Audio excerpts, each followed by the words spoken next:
Ouais, quel crash. Vous avez vu un crash quelque part, vous? Eh oui, les amis. Comme je vous l'ai dit dans la vidéo d'hier, hein, les OMA, repartez dans vos puits de goudron. Hier, je vous ai dit que pour que le marché chute, il fallait vraiment une mauvaise nouvelle. Hein, le marché ne veut pas chuter, il veut monter. Monter encore et toujours. Hein. Alors, il y a une valeur dont je parle jamais, mais qui est dans mon portefeuille depuis maintenant 4 ans. C'est Capgemini. Une de mes plus belles valeurs. On va voir sur le graphique. Regarde. Alors Capgemini, en plus, j'ai eu de la chance, puisque j'ai profité du crash du Covid pour l'acquérir aux alentours de 50 €. Voilà, donc j'ai eu vraiment cette opportunité-là. Hein.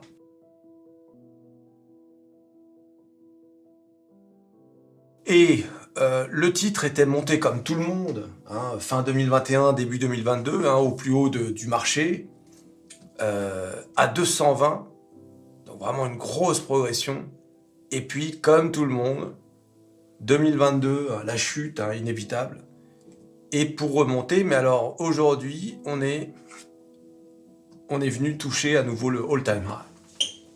On ne l'a pas dépassé, cela dit. Regardez d'ailleurs comme c'est précis, hein, les gars. Hein. Quand je vous dis que rien n'est dû au hasard, les algos, hein, regardez. Hein. Bing, pile poil. Hein. Ah, on aurait pu dépasser, non. C'est pas pour aujourd'hui. Et oui, les amis.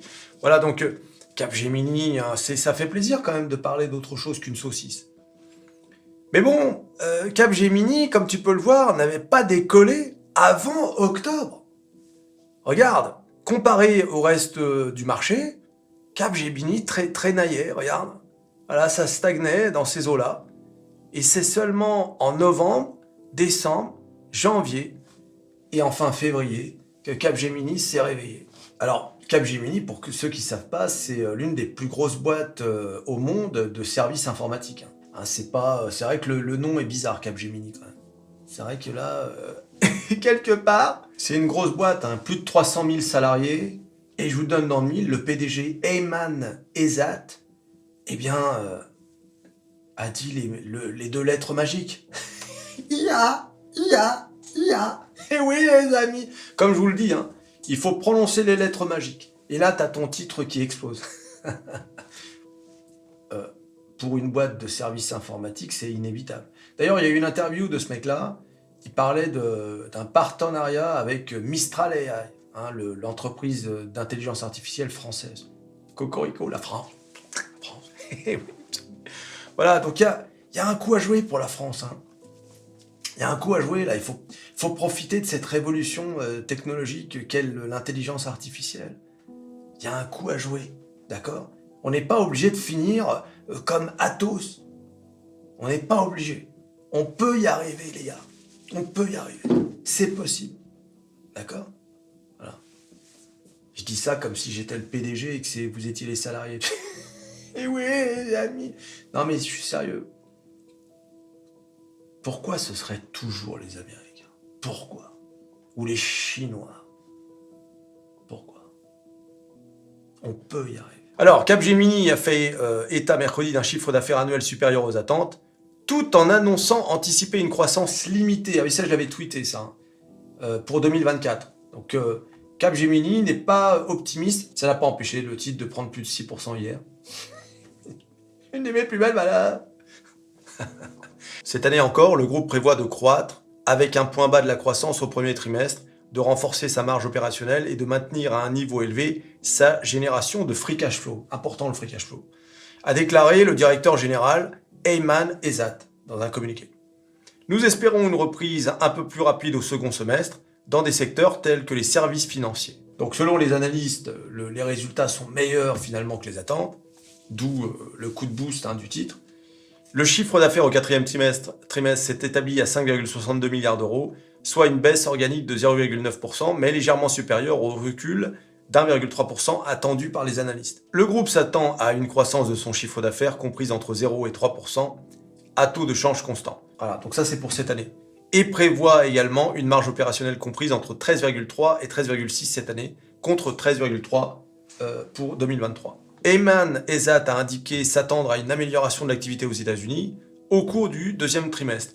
Le marché nord-américain, le deuxième le plus important du groupe, a pesé sur ses résultats l'année dernière dans un contexte de ralentissement du secteur technologique. C'est important de voir que Capgemini a pour clients les Américains quand même. Hein. C'est normal, we're all American.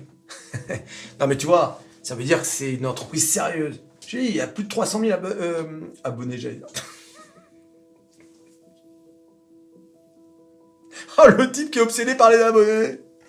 Vous êtes abonné 300 000. Ah oui.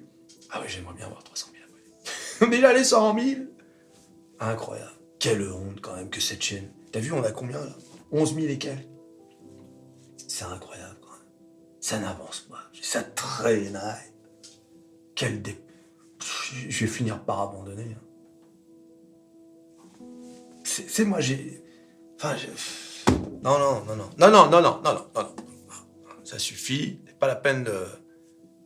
Quelle...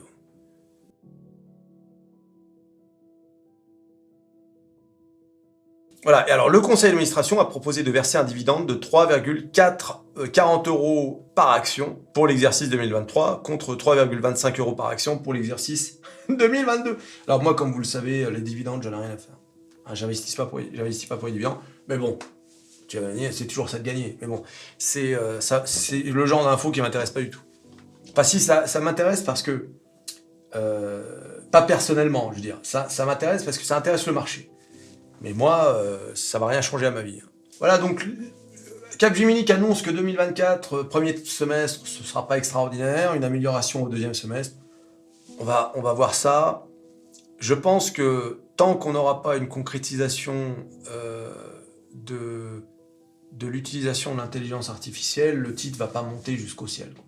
Il faut quelque chose de concret. Il faut, je vais te dire, il faut exciter les marchés.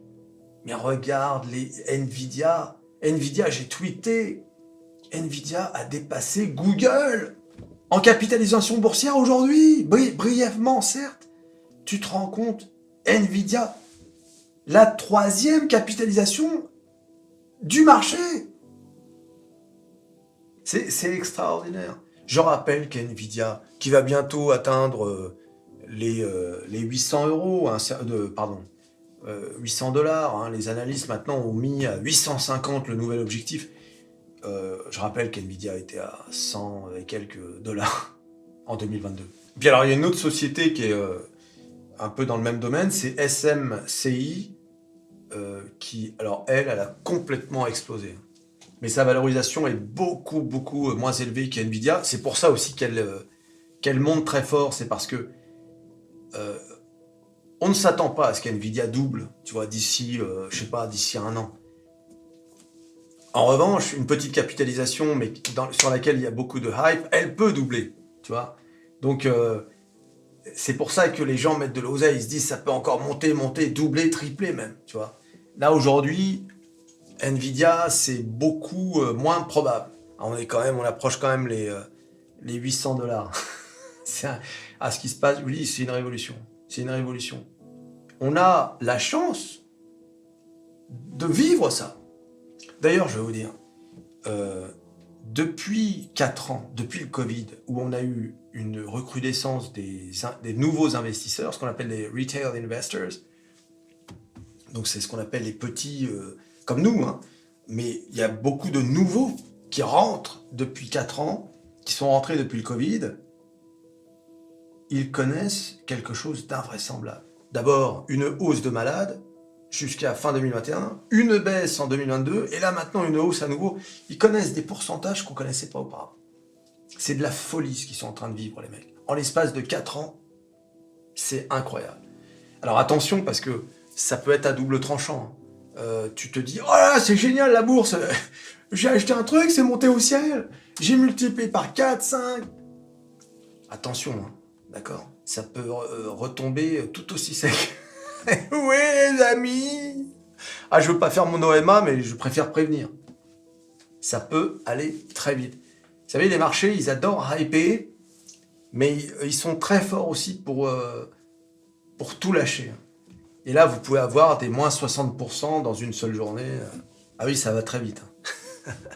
Alors les indices, t'as vu, hein, le S&P 500 qui est revenu à 5000, hein, là où désormais, là où est sa place. D'ailleurs, là, je déclare officiel la nouvelle norme concernant le S&P 500, 5000. C'est à partir de ça qu'on va se positionner désormais. Le Dow Jones, on attend les 40 000 points, voilà. Hein. Mais bien évidemment, désormais, on peut plus se permettre de descendre en dessous des 38.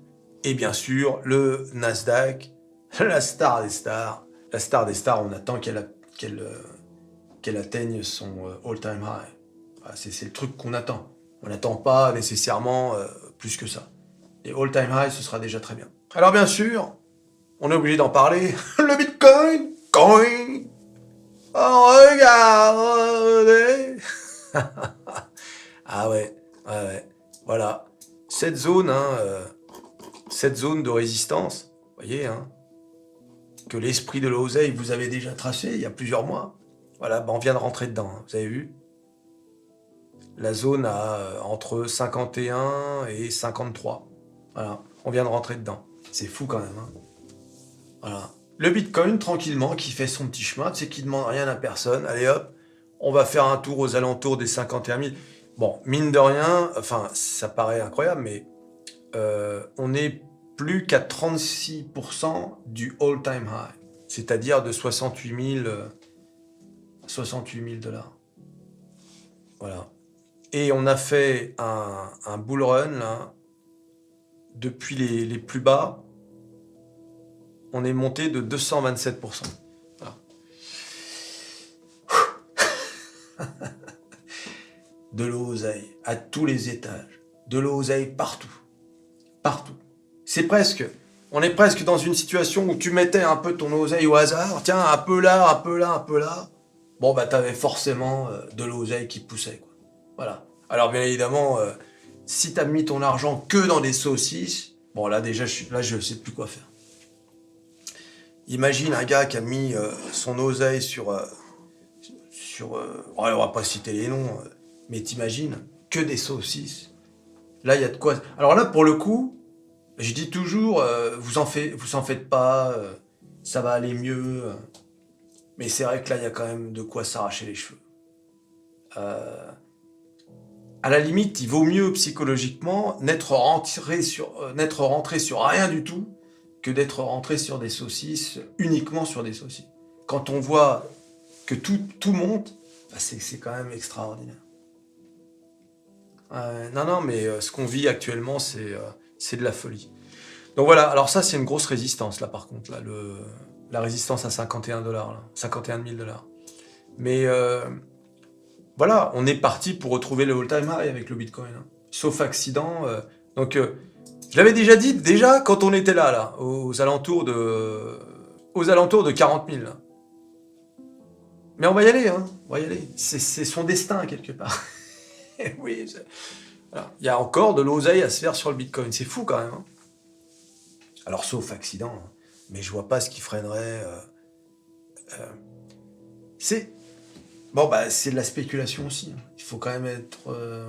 Hein, bon, il y a de la spéculation, ça monte parce que tout va bien. Et les gens ont besoin de mettre de l'oseille quelque part. Mais encore une fois, il faut toujours être prudent. C'est-à-dire, ne mettez pas tous vos œufs dans le même panier. Parce que je vous ai parlé hier de deux éléments qui pouvaient avoir un impact, la dette chinoise, la dette privée chinoise et la dette américaine. Donc, je sais qu'on a tendance à dire, ouais, on s'en fout. Il peut se passer quelque chose. Il faut faire attention. Et puis, je parle même pas des guerres, des machins dans le monde entier. D'ailleurs, je sais pas si vous avez vu... en ce moment, je sais pas ce qu'ils ont les Européens là, depuis que Trump a fait sa déclaration, comme quoi tu sais, il paierait pas, non, il aiderait pas les Européens si jamais ils se faisaient attaquer parce qu'ils payent pas assez pour l'OTAN. Les Européens arrêtent pas de dire Poutine est sur le point d'attaquer les pays de l'Est européen, etc. Donc il y a sais, il y a un côté va-t-en-guerre là en ce moment. Je sais pas si tu as vu un peu ça, non? Et alors que rien n'indique qu'il va faire ça, quoi. Rien du tout. Le mec, il est déjà empêtré en Ukraine comme jamais, et donc il va aller attaquer d'autres pays. Non mais on est où? Je veux dire, le mec, il est pas complètement fou, quoi. Qu'est-ce qu'il va aller attaquer qui que ce soit, même Andorre, même Monaco, alors qu'il est empêtré là en Ukraine. Voilà. Je sais même pas pourquoi je parle. Les valeurs, Tesla qui remonte. Ah, mais Tesla, bon, qui est toujours, voilà, bon, bah, écoute, les gens, qu'est-ce qu'ils se disent? Les gens, ils se disent, bon, il se passe rien à Tesla. En plus, l'autre, il sort des dingueries. Hein, genre, je vais quitter Tesla. Donc, les gens, qu'est-ce qu'ils font? Bah, ils mettent leur oseille là où ça boum. C'est là où ça boum. Voilà. Nvidia et toutes les autres boîtes. Regarde Meta, par exemple, plus 2,86. Nvidia, plus 2,46. Intel, qui essaie de rattraper un peu sa chute là. Quelle honte ça aussi. Apple qui, avec un peu de mal. Ouais, son Vision Pro là, apparemment il a déçu. Hein. Son Vision Pro là. Bah, tu m'étonnes. Là, je vais faire une petite vidéo là-dessus, d'ailleurs, sur Meta perso. À 4000 balles, 3500 $. C'est-à-dire en France, il sera à 4000 euros. Hein? Qu'est-ce que tu vas aller foutre 4000 euros là-dedans? Non, mais vraiment, mais. C'est une fois de plus, hein, c'est un coup d'essai, peut-être que mais il y a toujours des gens qui achètent. Hein. Bah, c'est bien, c'est bien. Voilà, je préfère acheter 20 actions Apple, hein, si tu veux tout savoir. Voilà, Microsoft, c'est un peu léger, mais ça va. Ça se maintient, c'est ça le principal. Ma plus belle valeur. C'est extraordinaire ce qui se passe sur les marchés. Je ne sais pas quoi vous dire. Voilà, ici, c'est la chaîne la plus bullish de France. Et malgré tout, on est quand même... On se dit, ouais, c'est extraordinaire. Tu t'abonnes, tu likes, tu partages, tu cliques sur à peu près tout ce qui peut être cliqué. Capgemini, le marché qui remonte. Et on se revoit à la prochaine vidéo. Allez, salut.